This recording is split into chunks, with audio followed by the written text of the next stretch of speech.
जो 3 ऋषि कारकुन रखा है। आज सत्संग का आखिरी दिन है। मैं बड़े ही ध्यान से वचन को सुनो। ये वचन हमें नहीं मिलते। तो कभी कभी जब मालिक की मौज होती है जीवों पर, तो ये दया वचनों की बरसात भी करती है। अब ये इस बरसात में कितने भीगते हैं, कितने नहीं, कितने जागते हैं, कितने नहीं, कितने समझते हैं, कितने नहीं। ये तो जीवों के संस्कार पर नहीं निर्भर। संस्कार महात्माओं के यहाँ बनते हैं और संस्कार उनके यहाँ डाले जाते, बनाए जाते। और कोई जगह स्थान ऐसा नहीं है, कोई तीरथ या मूर्त, कोई मंदिर में गिरजा गुजारा, कोई ऐसा स्थान नहीं है जहाँ पर आपके संस्कारों को बनाया जाए। वो अधिकार महात्माओं के हाथ में। अब उनको जैसी उनकी मौज मर्जी हो जाए, जिन जीवों पर जैसे खुश हो जाए और अपनी मौज फरमा ले, और जीव उस मौज के अंतर्गत आ जाए और वचनों को समझ रहे तो उनका जीवन धन्य हो जाता है। इसलिए ये सत्संग वचन कभी कभी किसी आते तो बहुत लोग हैं, सुनते बहुत लोग हैं, लेकिन समझते बहुत कम, और समझ करके अपने जीवन में उतारते कम है, और उतार कर लगातार चलकर अपनी मंजिल पर पहुंचने वाले तो कोई भी नहीं होते। इसलिए सत्संग वचनों को जब सुनते रहोगे धीरे धीरे धीरे मन की कालिक कम हो जाती है, मन बुद्धि चित्त पाक साफ निर्मल होने लगते, तब वचनों के समझने की शुरुआत होती है। ये सुनना समझना नहीं है, पढ़ना पढ़ाना ये भी समझना, करना करना। जब करोगे तो आपकी समझ में सब आ जाएगा, क्या अच्छा है, क्या बुरा है, क्या पाप, क्या पुण्य है, क्या शुभ अशुभ है। ये जब समझ में आएगा जब आप करने पर उतर आओ। सतमती करनी कुछ अलग है, कालमती करनी हो तो सभी जीव फंसे, और कालमती करनी हो जिसके पास आधार है, काम है, क्रोध है, लोभ है, मोह है और अहंकार, ये काल की करनी का विषय है। इसी काल की करनी में 3 युग निकल गए जीवों को फंसे, बेचारे अभी तक समझ नहीं पाए। उनको यही नहीं मालूम कि काल और दयाल में अंतर क्या, दयाल किसे कहते हो, काल किसे। तो दयाल ने जीवों को समझने का एक आधार बताया, उसके 3 तरीके कि सत्संग करो, सेवा करो और भजन करो। आप जो ये सेवा कर रहे हो ये रात्रि परमार्थी संधान से, इसके बारे में तो कोई जानता है, क्योंकि परमार्थ शब्द बिल्कुल अलग है। स्वार्थ लोग लालच तो लोग जानते हैं और कर करके उसी में फंस गए, लेकिन परमार्थ जब समझ में आ जाएगा तो स्वार्थ से आप बिल्कुल हट जाओ, क्योंकि आपकी समझ में आने लगेगा ये स्वार्थ ये आपका सच्चा साथी नहीं, ये बोला और भटक के युवाओं को बहकाने भरवाने क्योंकि काल ने जीवों को बहकाने भरवाने के लिए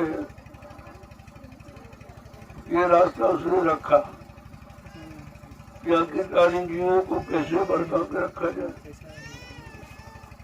कैसे इनको लंबे समय तक यहाँ रखा जाए ताकि आते रहे जाते रहे तो हमारी व्यवस्था चलती, हमारा देश सुचारू रूप से चलता रहे। यही उसकी व्यवस्था है। जब सत्संगों में आओगे तो आपकी समझ में आएगा कि काल की व्यवस्था है फंसाने वाली और दयाल की व्यवस्था है निकलने वाली। न आप फंसना समझते हो न निकलना जानते हो, क्योंकि किसी ने आपको बताया नहीं है कि सच्चाई क्या है। ये समय समय पर जो महात्माओं ने अपने वचन उच्चारण किए हैं वो जीवों को जगाने के लिए। हम आप पता नहीं कितने युगों से सो रहे हैं और ऐसी निद्रा है वो, काम क्रोध लोभ वो अहंकार की उससे निकलना जागना बड़ा मुश्किल है। जीव के बस की बात नहीं है कि वो जागे, उससे तो कोई जगाने वाला चाहिए और जगाएगा वो जो स्वयं जागा हुआ, स्वयं समझा हुआ हो, जिसने सब कुछ करके देखा और उसका परिणाम भी उसे मालूम, वही आपको जगा सकता है या वही इस प्रकार निद्रा से आपको अलग कर सकता है। इसलिए महापुरुषों ने कहा कि भी अगर जागना है तो सत्संग, सत्संग बचनों से लोग दिखते, नहीं तो सब सोते। ज्ञानी ज्ञानी वैज्ञानी है कि सो इनको भी नहीं मालूम, क्योंकि अहंकार मान सम्मान की निद्रा में वो भी सो रहे और इस निद्रा ने सबको घेरा है, सबको अपने में फंसा के रखा और आप इससे निकल नहीं सकते। जीव में स्वयं सामर्थ्य शक्ति नहीं है कि वो निकल सके, उसे तो कोई निकालने वाला जो सब तरफ से निकला हुआ निकालने का अनुभव है और जीव के कैसे फंस गए उसका भी अनुभव, वो निकाले। बिना सत्संग के, बिना सेवा के, बिना नाम की कमाई के ये बात समझ में आ ही नहीं सकती। और इस समय तीनों चीजों से लोग बहुत दूर खड़े और समझना चाहते हैं। तो संत महापुरुषों ने कहा भाई समझना है तो जरा नजदीक में आओ, जरा शरण में आओ, तो धीरे धीरे बच्चों को अपने अंदर जाने दो, तो कानों की गंदी खत्म करेगी। धीरे धीरे जब मन बच्चों को पकड़ेगा तो मन की गंदी खत्म होगी। ऐसे से बुद्धि और चित्त ये दर्शन से स्पर्श से ये धीरे धीरे सारी गंदगी आपको खत्म हो, तब कहीं तुम्हारे समझने की शुरुआत हो। अब ये चीज तो किसी को मालूम नहीं है। संत महात्माओं के सिवा ये कर्मों का राज किसी को मालूम नहीं कि आखिरकार जीव किन कर्मों में करके फंसता है, कौन से कर्म करके निकलता है। तो फंसने वाले तो आपको बताए गए, सिखाए गए, कराए गए, तो उसी में आप फंस के रहेंगे। अब कोई निकालने वाला आ जाए, वो दया कर दे, तो हो सकता है ये आपके जीवन में संभव हो सकता कि जीवों को निकलने का अवसर। कहा जब संत महापुरुष आए तो जीने का ढंग मिला और सच्चे जीने का रास्ता मिला। ये जीना नहीं जो आप जो रहे जो जीना, ये तो शरीर का है, जीवित तो आत्मा है, बाकी तो जड़ है सब। और तुम जड़ को जीना समझते हो या जड़ को जीने के लिए सामान इकट्ठा करते हो। तो बहुत काल कीजिए सत्संगा, दबाए हुए संशय सब। कलयुग में तो साधन बहुत कठिन है। साधना और साधन करने के लायक जीव में कोई शक्ति सामर्थ्य नहीं, बुद्धि में कोई विवेक ज्ञान नहीं है, कोई सूझबूझ निरक्षर पहचान नहीं है, तो बेचारा समझे तो कैसे समझे। इसलिए संतों की शरण में आओ, उनकी शरण से आपको सब सत्य की जानकारी मिल जाएगी, और नहीं तो ये काल तुम्हें निकलने नहीं देगा। क्योंकि उसने जो व्यवस्था बनाई है वो जीवों को रखने के लिए, और जो रख रहे उसी को जीवन समझते। अरे ये जीवन जीना नहीं, जीवन फंसना है, और फंसना और जीना निकलने में अंतर है। तो फंसे तो सभी पड़े, अब निकला हुआ तो कोई है नहीं जो आपको निकलने की बात बताए। अगर संत महापुरुष दया करके बताए तो तुम्हारी समझ में नहीं आएगी, क्योंकि तुमने किसी निकलने वाले को देखा नहीं। निकलने वाले के पास जाकर निकलने का संदेश तुमने कभी सुना नहीं, तो तुम कैसे विश्वास करोगे कि भाई ये निकालेंगे कि ये भी वही काम करेगा। तो कहते धीरे धीरे धीरे धीरे जब आने जाने लगोगे तो देखेंगे भाई तुम लेने वाले हो कि भगने वाले हो कि रखने वाले। पहले तो देखा जाता है जीव क्या लेने आया, कौन सी इच्छा लेके आया। तो पता चला कि काल अपने सामानों की मांग की इच्छा पैदा करता है। राज दे दो, फट दे दो, धन दे, दौलत के, औरत के बच्चे हैं, माने सम्मान है, मतलब यानी जमीन जायदाद। इसके सिवा तो आप जानते नहीं कि और भी कुछ लिया जाता है या लेने का और कोई हमारा सामान है।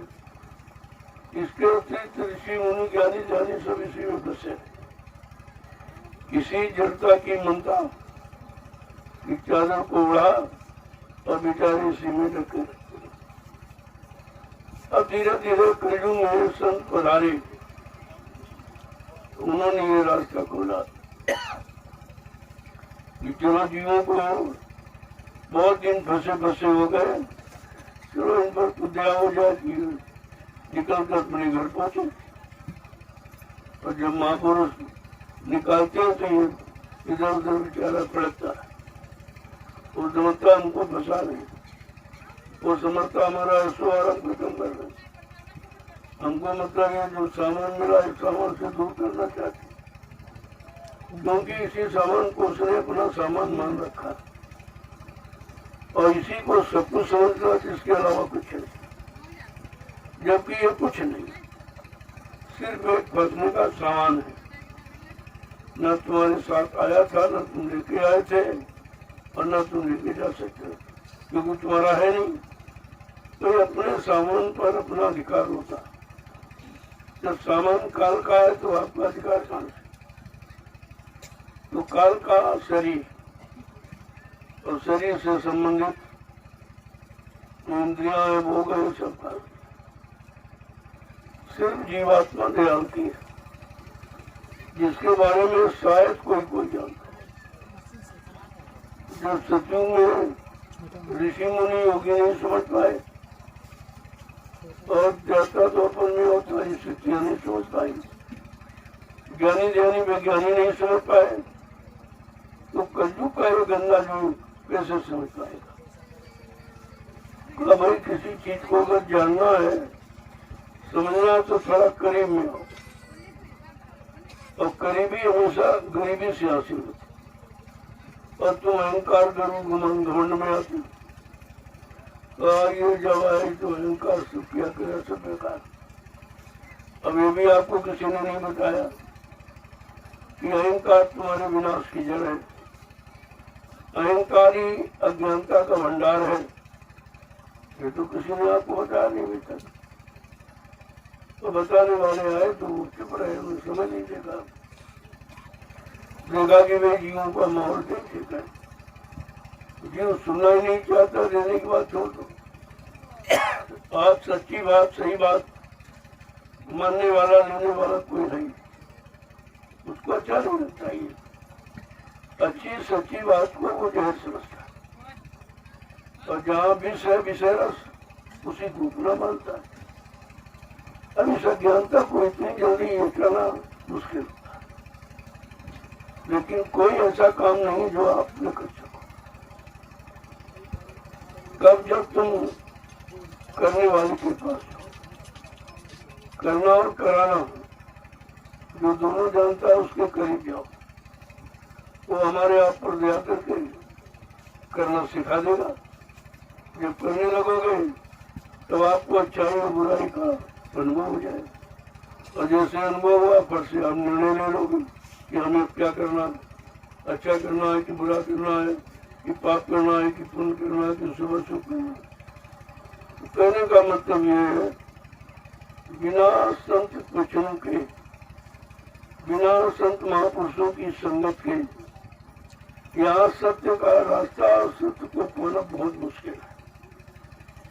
इसलिए कितना समय लग गया। अगर वो दो युग अच्छे थे, अच्छाइयाँ थी उसमें, लेकिन वो फंसने की बुराइयाँ थी, जिनको हम अच्छा समझे और अच्छा समझ कर ग्रहण किया और अपना लिया, उसी की तरह काम कर रहे हैं, तो अच्छा नहीं, वो सबसे बड़ा है। जब ये महात्मा संतों ने कहा तो लोग करे बड़ा उल्टा सीधा बोलते, तो उन्होंने कहा नहीं भाई, सीधा तो यही है, तो उल्टे ही पैदा हुए। सर नीचे पैर ऊपर, तुम उल्टे पैदा ही हुए, तुम्हारी समझ और सोच सब उल्टी। इसलिए संतों की सही सच्ची अच्छी बात तुम्हारी समझ में नहीं आती, तो आपको समझाना, बताना और कराना करना सब करना चाहते हैं। लेकिन जब विश्वास के साथ आओगे तो आपको करना कुछ नहीं, केवल उन पर विश्वास करना है, उनकी युक्ति पर विश्वास करना है। अगर आपने विश्वास करना सीख लिया तो सब काम आपके सिद्ध हो जाए। महापुरुषों ने लिख के कहा, बिन विश्वास न कोनो सिद्धि, बिना विश्वास के कोई काम सिद्ध होता है। और आज विश्वास ही खत्म हो गया। बाप बेटे का विश्वास, बेटी का बाप पर से विश्वास, भाई का भाई पर से विश्वास, पति का पत्नी, पत्नी का पति पर से विश्वास, राजा का रैयत, रैयत का राजा, गुरु का शिष्य, शिष्य का गुरु, सब विश्वास खत्म हो। जब विश्वास खत्म होगा तो शंका आ गई, और शंका विनाश की जड़ है। शंका से ही तो सर्वनाश होता है। और जीव के अंदर काल ने इतनी शंकाएं पैदा कर दी। चलो पाप में शंका, लेकिन पुण्य में भी शंका करता है। भले में तो चलो, बुराई में तो शंका हो ठीक है, लेकिन भलाई में भी शंका करता है। उस पर नहीं विश्वास है कि ये भलाई करेंगे कि नहीं करेंगे, ये हमारा भला उद्धार करेंगे कि नहीं करेंगे, इनके पास युक्ति है कि नहीं है, तमाम तरह की शंका एक तरह की नहीं। अब जीव धीरे धीरे शंका का आदि हो गया, अब शंका निकल नहीं पा रही। कहा भाई शंका निकालने की कौन सी दवा है? कहा न पूजा, न पाठ, न तीर्थ, न व्रत, न हवन, जब तक यह गंगा स्नान बहुत किया जा रहा, लेकिन शंका बढ़ गई, शंका खत्म नहीं हो रही। और जब मिल भी नहीं रहा उस पर विश्वास नहीं बैठा, जहाँ है नहीं कहता वो विश्वास वहां है। अब इसलिए ऐसा हो रहा कि आपको सत्य मिला नहीं, सही सच्ची अच्छी बात बताने वाला और सही सच्चे अच्छे रास्ते पर चलाने वाला कोई मिला ही नहीं। और तुमने इसीलिए अच्छा सच्चा अभी तक समझ ही नहीं पाया। इतनी अच्छी बात बताई जाए, अगर कभी सुनी नहीं, देखी नहीं, तो एक बार उसमें भी शंका हो कि पता नहीं ये सच्ची है कि नहीं है। इतनी शंका बढ़ गई है कि बुराई में तो शंका नहीं, लेकिन अच्छाई में शंका।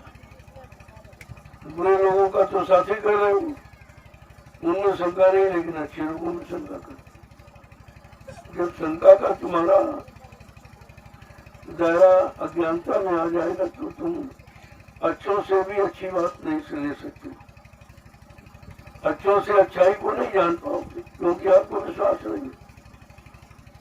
तो धीरे धीरे धीरे काल सत्संग में आओ, देखा जाएगा भी सत्संग नहीं समझ में आ रहा, किस कारण समझ में नहीं आ रहा, का बुद्धि मेरी मन बुद्धि चित्त बहुत महीने गंदे हो, तो कभी इनको साफ कर दिया जाए। अब साफ करने का कोई साबुन पानी तो यहाँ है नहीं जो तुम्हारे मन को धो दे।